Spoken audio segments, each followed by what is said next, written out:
रायगड जिल्ह्याच्या पालकमंत्रीपदी अदिती तटकरे असताना आमदार महेंद्र थोरवे यांनी त्यांच्यावर सातत्याने टीका करत पालकमंत्रीपदावरून हटविण्याचा निर्धार व्यक्त केला होता.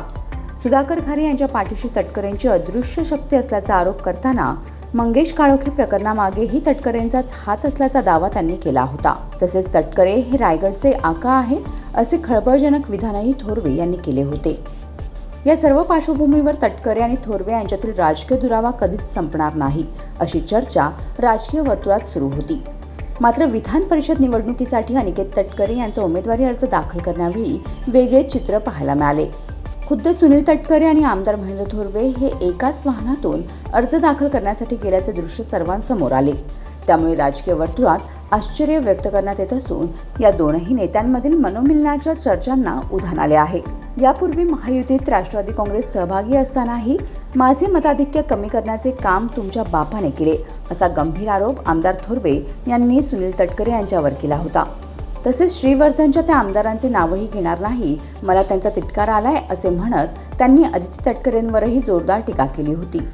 रायगड जिल्ह्याच्या पालकमंत्रीपदावर शिवसेनाचाच दावा असल्याचे सांगत त्यांनी अदिती तटकरे यांच्या नावालाही स्पष्ट विरोध दर्शवला होता. थोरवे यांच्या या वक्तव्यामुळे रायगड जिल्ह्यात महायुतीतील घटक पक्षांमध्ये आरोप प्रत्यारोपांचे वातावरण निर्माण झाले होते.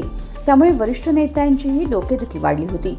मात्र आता सुनील तटकरे आणि महेंद्र थोरवे यांचे एकत्र दिसणे तसेच वाढलेली राजकीय जवळीक पाहता जिल्ह्यातील राजकीय समीकरणे बदलत असल्याच्या चर्चा रंगू लागल्या आहेत.